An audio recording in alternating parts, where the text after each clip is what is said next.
Welcome, bienvenue, benvenuti. Cette vidéo qui, comme d'habitude, va traiter d'un slasher assez particulier cette semaine, en l'occurrence, Demon Spirit. Demon Spirit qui a différents noms, en tout cas en France, c'est sous celui-ci qu'on l'a connu à l'époque de la VHS, mais il est également connu sous son titre original, Who Night God Bless, où il a également un autre titre, Lucifer, un film de 1987 réalisé par John Ayres, ou Ayres. Un nom qui erre bien dans les méandres. Bref, le pitch du film est un prêtre, ou du moins un curé, sans qu'on connaisse son visage, qui s'en prend un petit peu à n'importe qui, sans aucune limite d'âge, nous occasionnant d'ailleurs une scène assez costaud quand même, qui a dû faire pas mal aux parents, voire à diverses associations, voire même à l'église. Et sur ces meurtres, un inspecteur est mis sur cette enquête, à savoir l'inspecteur Ivanovitch, oui, avec son partenaire, l'inspecteur Brett, qui tous deux mènent l'affaire tambour battant. Oui, à courir de gauche à droite, remuant ciel, terre et mer, pour trouver cet infâme tueur. J'ai une drôle d'intonation dans ma voix, mais c'est un petit peu l'image que m'a donné ce film, à savoir ne pas trop savoir sur comment le prendre, puisque cette histoire et cette enquête de ces inspecteurs, l'élite, attention, l'élite de la police, nous amène à un très grand suspense, dans la même lignée que Derrick, dans la même lignée que l'inspecteur Harry. J'ai un chat dans ma gorge. Jusqu'à son dénouement final,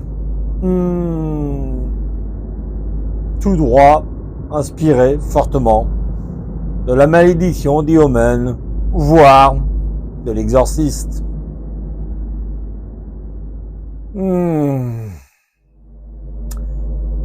Comment parler de ce film, ce slasher qui m'était complètement inconnu, que j'ai entendu parler par Terry il y a un certain nombre de temps via sa chaîne Trailerman.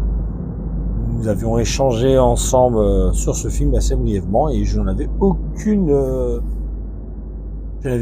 idée de l'existence de ce film, qui aurait pu être vraiment intéressant avec l'idée d'un prêtre, voilà, tuant un peu tout ce qui bouge sur son passage. On aurait pu avoir quelque chose de intéressant lié à la religion, voire lié aussi à, je sais pas, à des esprits ou que sais-je encore. Alors, relevons tout de même les points positifs, parce que on dirait un chien battu tel que je parle. C'est un peu le cas. Mais on va essayer de vous donner envie de le voir, que ça soit avec plaisir, avec tristesse ou avec le fou rire. Il faudra bien que vous y trouviez un petit peu quelque part là-dedans. Je cherche encore où j'y suis. Comme je disais, dans les choses intéressantes, on a tout de même une scène de début qui est assez choquante, avec un certain nombre de meurtres qui se produisent dans une cour d'école, plusieurs meurtres même, à vrai dire.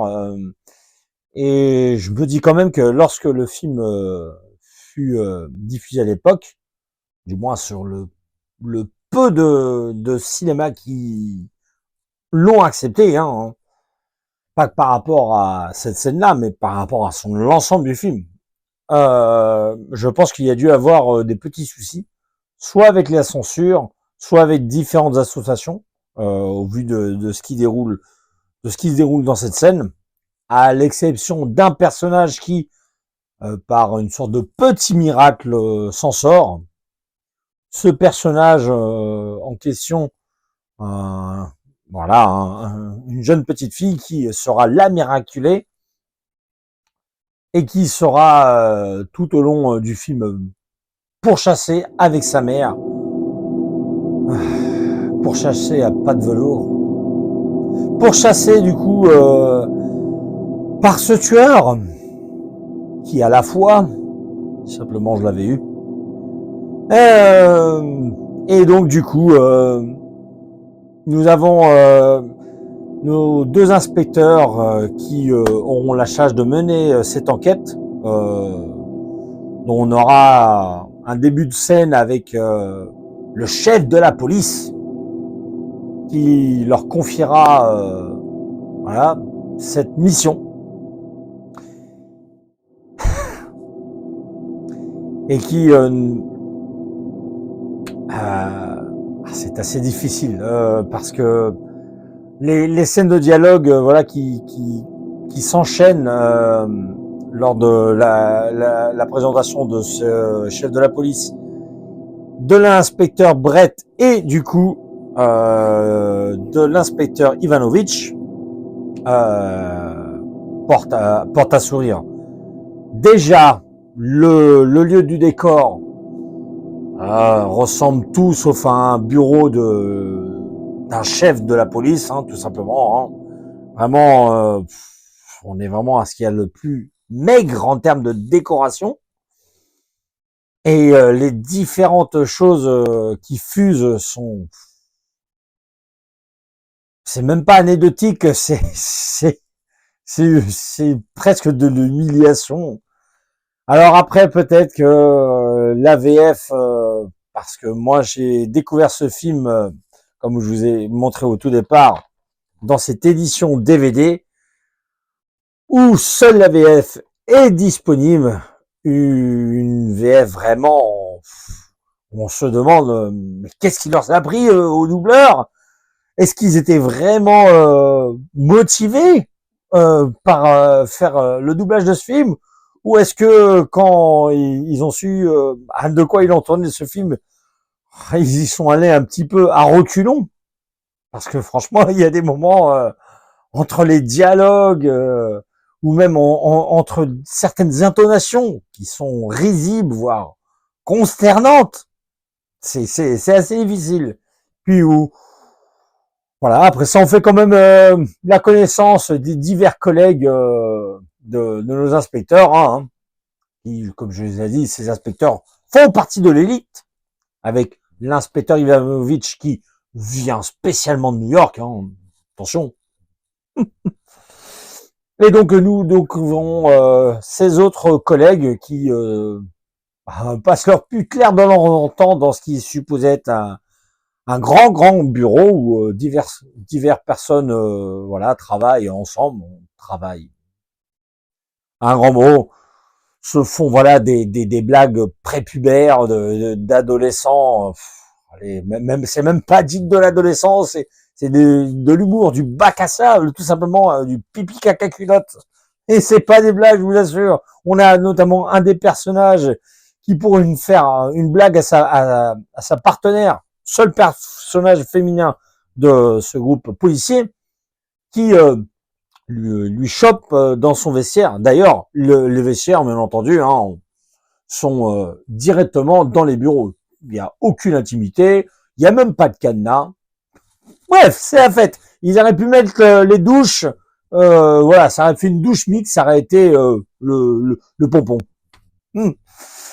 Et donc du coup nous avons ce policier qui voilà regarde dans le vestiaire bah, de cette dame, de leur collègue, et qui voilà pour faire une petite blagounette lui chope voilà un soutif, un soutien-gorge tout simplement qui traînait bien entendu là-dedans. Il décide de se le poser sur la tête pour faire mumuse.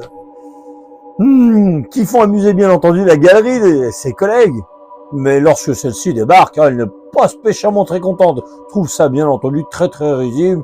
Et bon voilà, lui sort quelques petites réflexions et celui lui réplique des choses tout aussi consternantes liées à sa sœur. Voilà bon, c'est une scène vraiment assez particulière où on a notamment un des policiers qui ne semble pas du tout apprécier l'inspecteur Ivanovic. Hein. On le reverra à d'autres reprises. Voilà, on sentira une animosité assez palpable, hein, avec des blagues tout c'est ridicule. J'assiste encore. Hein. Et nous voyons donc avec ces deux inspecteurs qui mènent leur enquête très déterminés jusqu'à aller sur les lieux du crime, parce que l'inspecteur voilà est très motivé pour arrêter cet assassin. Il s'en est pris à de pauvres petits enfants. Voilà, on a également un échange entre un policier qui est sur place, quelques gros plans sur l'inspecteur Ivanovic où notamment on se dit est-ce que ça a été tourné dans le même lieu, parce que c'est tellement un gros plan que le peu qu'on voit derrière lui, c'est-à-dire pas grand-chose, on a l'impression que ça a été filmé, je sais pas, dans un studio, peut-être dans un balai à chiottes, et pour revenir après dans les décors naturels, en pleine ville. C'est vraiment particulier, surtout que même la façon de filmer du réalisateur est tout aussi particulière. Et ça tremble dans tous les sens. Je sais, il est vrai que depuis les années 2000, on a certains réalisateurs qui ont un petit peu la bougeotte, un petit peu cette façon un peu façon Parkinson. Mais là, vraiment, c'est un petit peu comme si un enfant avait la caméra dans sa main. Et je dis pas ça par prétention, comme si moi je savais manier les caméras qu'ils utilisent en cinéma. Non, non, non. Je veux dire, on a vu tellement de réalisateurs dans leur jeune carrière savoir manier une caméra. Mais là, franchement, il a dû filmer avec ses pieds, c'est pas possible. Non, sans déconner. Bref, cette enquête continue à se dérouler, hein, avec diverses questions vraiment hyper motivées, vraiment très persuasives, où on sent vraiment qu'ils vont y aller, ils vont y arriver. Hein. Et notre inspecteur Ivanovic, qui lui va se sentir le devoir et le besoin de entrer en contact avec avec la mère de la petite survivante. D'ailleurs, on va finalement découvrir que finalement ils ont une relation. Celui-ci d'ailleurs ne perd pas de temps, il souhaite déjà l'emballer alors qu'ils se connaissent depuis peu. Et heureusement celle-ci le repousse. Normal, ils se connaissent depuis tellement peu. D'ailleurs, c'est ce qu'il va faire pendant tout le film, essayer de l'emballer, essayer d'avoir son petit moment coquin. Le bougre. Et vous savez quoi? Allez, je vous spoil. Rien du tout. Rien ne s'y passera. Comme tout ce film, rien ne se passe. Rien qui vaille en tout cas. On aura vraiment d'autres scènes de meurtre, mais soit d'une lenteur, soit insurmontable, soit où on verra tout simplement rien. Rien. Je veux dire, ne serait-ce que la scène du début dans l'école, c'est vraiment la scène la plus, je dis bien entre guillemets, hein, la plus sanglante, si je puis dire. Parce que le reste, vraiment, on a des scènes, oh là là, c'est très très compliqué vraiment de tenir devant ce film.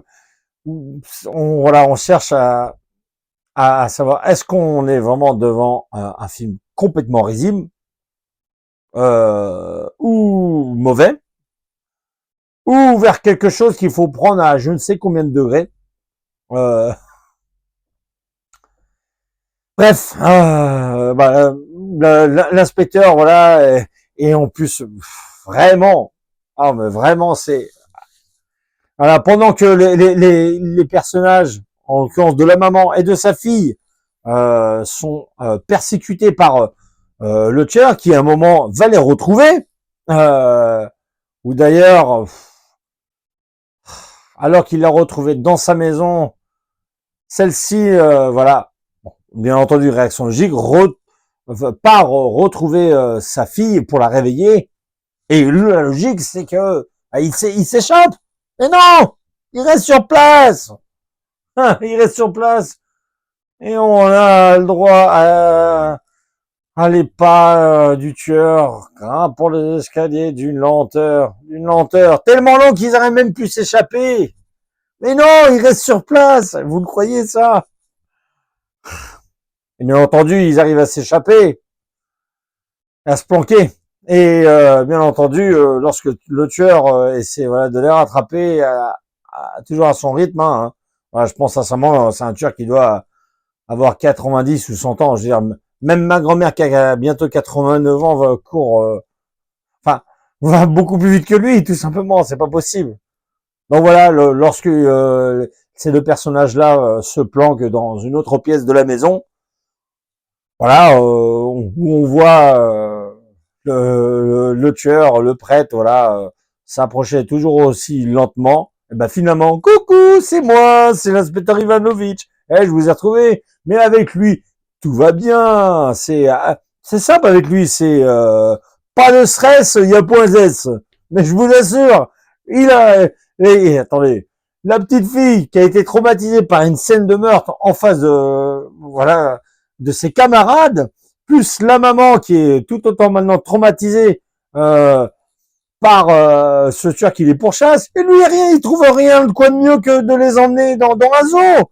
Et d'ailleurs dans cette scène, oh mon Dieu, on a l'impression de se trouver dans une sitcom américaine des années 80 avec une musique mais d'une niaiserie, mais c'est pas possible. On est censé être dans un slasher, punaise, pas dans une sitcom. Oh là, le choix de la musique, je vous jure. Oh, puis tous ces petits sourires de niaiserie là. Le ciel il est beau, il est mignon. Mais qu'est-ce que c'est que ça? Mais sincèrement, mais qu'est-ce qu'ils ont fait sur ce film?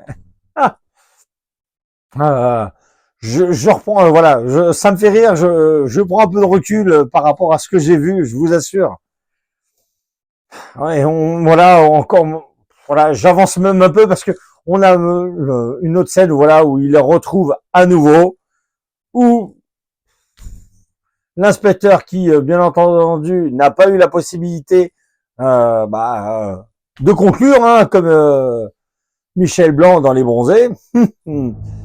Le tueur les retrouvant, kidnappe plus ou moins la mère, trouve ni plus ni moins le temps de lui couper les cheveux. Oui, de lui couper les cheveux. Alors qu'il a quand même son immense couteau, que la plupart du temps, sur tous les personnages, il mettait, pas son temps à les tuer. Mais là, il trouve ni plus ni moins le temps que de lui couper les cheveux, qui lui laisse le temps, en fait, à l'inspecteur d'arriver, qui même lui n'est pas d'une grande flèche. Non, sincèrement. Et voilà, où on a, voilà, du coup, c'est cette scène, qui peut-être fait clin d'œil à l'exercice, où celui où le tueur traverse la vitre, où on dit ça y est, c'est fini. Voilà. Mais non, ce n'est pas fini, car les dernières secondes du film, se déroulant dans une église, voilà, nous renvoient en fait vers un film dit de possession, façon l'exorciste, avec le personnage qui a une voix toute trafiquée, Et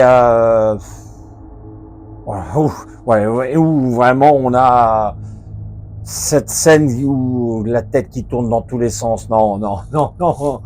Est-ce que c'est lui qui a tourné la tête dans tous les sens ou est-ce que c'est moi qui me suis tourné la tête dans tous les sens tellement je savais pas à quoi que j'assistais? Ce n'est pas une blague, je vous assure. C'est vraiment un film particulier, sincèrement. Voilà. On peut peut-être aimer ce film, tout dépendant à quel degré on le prend. Bon, j'en ai vu pas mal. Hein. Je suis assez beau public avec les sacheurs. Voilà, celui-là vraiment, il est costaud hein, dans le genre. Hein. Il est d'une lenteur, sincèrement. Si vous avez déjà vu, ne serait-ce qu'un épisode de Derrick ou d'un cas pour deux, qui en France passe sur France 2 ou France 3, en comparaison, mieux vaut le suivre. On a l'impression carrément que c'est une adaptation justement de cette série. Non, voilà, c'est un film vraiment particulier. Rien ne vous empêche de le regarder. Hein. Au pire, voilà, si vous êtes dans un 3e, 4e, 5e degré avec quelques petites mousses que vous êtes enfilées juste avant. Du coup, dans un état second, hein, n'allez pas jusqu'au coma non plus, ça n'en vaut pas la peine. Surtout pas pour ce film. Parce que vous en faites pas, le film va vous mettre dans cet état. Que ce soit pendant ou à la fin du film. Donc bon, concernant le film, je n'ai pas trouvé énormément de choses. En même temps, je suis pas très surpris. C'est un film là qui date de 1987, pardonnez-moi.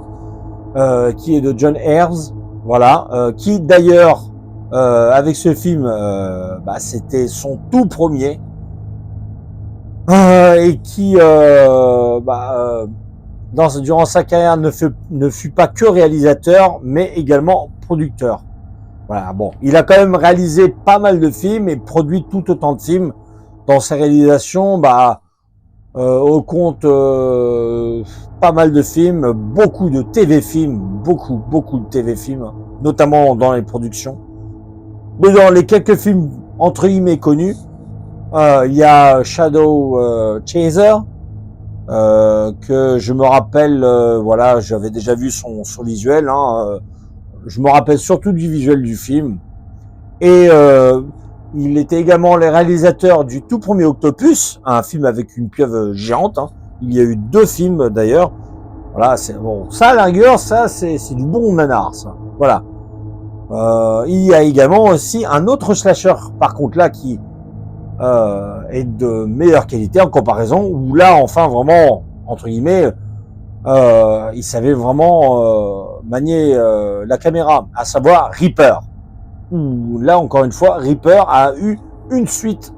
Voilà, c'est son film peut-être le plus intéressant. Voilà, Reaper, voilà, c'est un film tout à fait regardable. En tout cas, bien plus recommandable que ce Demon Spirit. Et il a également été, comme je disais, producteur sur beaucoup de TV-films, de séries également. Et le film le plus connu où il a été le producteur, c'est Xtro 2. Voilà. Et voilà, pour ce qui est du scénariste, je ne sais même pas d'où lui est venue cette idée de ce film. Mais voilà, c'est Ed Hancock. Voilà. Oui, voilà. Je n'ai rien à dire de plus, puisqu'en fait, c'est son seul et unique film. Et il n'a bossé sur rien d'autre, en tout cas lié au cinéma. Je pense qu'il a dû très certainement changer de carrière après ce film. Parce que même si le réalisateur sur ce film-là filmait avec ses pieds, lui, je ne sais pas avec quoi il a écrit ou dans quel état il a écrit, mais je peux vous dire que ça devait pas être joli là-dedans. Voilà, j'ai déjà vu un film aussi très spécial que j'ai dans ma collection, à savoir Blood Beat. Peut-être que je parlerai un de ces jours. Hein. Voilà, en ce qui concerne les acteurs, il y a Emma Burton, hein, bon, pas une grande actrice, c'est une actrice qui a concentrer sa carrière dans les séries ou TV, films, voilà. Hein. Donc bon, sinon dans ce qui est entre guillemets plus connu, il y a L'Épée de Vaillant, hein, qui est un film de 1984 et son tout premier film à elle, c'était Phoebe de 1979. Et en dehors de ça, voilà, que je vous dis, c'est surtout des TV-films qu'elle a joué. Il y a l'acteur Franz Ruzzella Green qui lui joue l'inspecteur Ivanovich, l'inspecteur d'élite. Ah, je vous jure, lui sa carrière elle a été essentiellement à la télé, dans les téléfilms, voire dans des séries. Il a juste fait une apparition vraiment dans l'épisode de la série Doctor Who.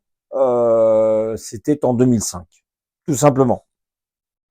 Après, il y a également l'acteur qui joue son coéquipier dans le film, à savoir Jared Morgan, qui lui a une assez longue carrière, en mine de rien, hein, et avec beaucoup plus de films, de TV, films, encore une fois, beaucoup plus de téléfilms, de séries, mais quand même quelques films qui sont notamment sortis au cinéma, donc c'est à mettre à son crédit. Hein. Donc déjà, il est apparu à 2 reprises dans la série Doctor Who, dans un épisode en 1987 et dans un autre épisode en 2000. Là, par contre, dans cet épisode qui date de 2000, là, c'était uniquement la voix qu'il faisait, tout simplement. Il a joué également dans voilà une énième suite de Amityville, à savoir Amityville Asylum, que je n'ai pas vu. Moi, personnellement, je me suis arrêté à Amityville 3. Ça m'a suffi. Bien que je n'ai jamais vu Amityville 3D. Hein. Et j'ai également vu cet acteur dans La Nonne, qui lui est sorti au cinéma en 2018. Et sinon, voilà, en dehors de ça, il a surtout joué, comme je disais, dans un tel film. En fait, c'est la base de tout le casting, hein. À part une actrice aussi qui, elle, bah, comme le scénariste, a fait ce film, et puis c'est tout. À savoir l'actrice Jane Rice, qui joue bah, la fille rescapée, tout simplement, qui s'appelle Mandy. Voilà, Mandy Stewart. Voilà, c'est son seul et unique film. Et tant mieux pour elle, parce que même son jeu d'acteur, bon, était vraiment affligeant. Je sais, pour des enfants ayant un jeune âge, c'est pas tout le temps facile, mais là, elles sont chez jouer la peur. On se demande voilà si elle a peur ou si elle s'ennuie, un peu comme nous. Elle est censée voilà jouer des scènes dites d'émotion ou de plaisir, de bonheur. Bon, encore une fois, on se demande si elle s'embête pas. Enfin bref, c'est un peu à l'image du film tout entier. Ça sera à vous de choisir dans quel camp vous voulez être. Du plaisir, du dégoût, de l'ennui, du rire. Peut-être un mix de tout ça. Bon, quoi qu'il en soit, Demon Spirit, que j'ai uniquement en DVD, dans une qualité mais exécrable, qui prévient d'un vieil enregistrement de VHS. Je sais même pas, franchement, comment on peut mettre encore des choses comme ça. Hein. Alors, je sais qu'il y a nombre de pseudo-éditeurs qui ont fait ça à une époque, dans les petits films, mais là, faut se taper, parce que l'édition, elle est vraiment pas terrible du tout. Hein. Alors, il existe aussi une VHS que je n'ai pas, qui est très rare, parce qu'elle elle avait été éditée par, pour les collectionneurs, voilà, par Unicorn. Voilà. Sait-on jamais un jour si je la trouve, hein, mais il sera hors de question que je dépense une fortune pour ce film. Voilà. Quoi qu'il en soit, bah, si vous avez aimé ces vidéos, n'oubliez pas le petit pouce. Hein. Vous pouvez également ajouter des petits commentaires. Hein. Voilà. Si vous avez envie de vous marrer, me dire des petites blagues liées à ce film, ou ce que vous voulez, j'y répondrai avec plaisir. Allez, quant à moi, je vous donne rendez-vous à une prochaine vidéo, toujours liée au slasher. Allez, ciao ciao.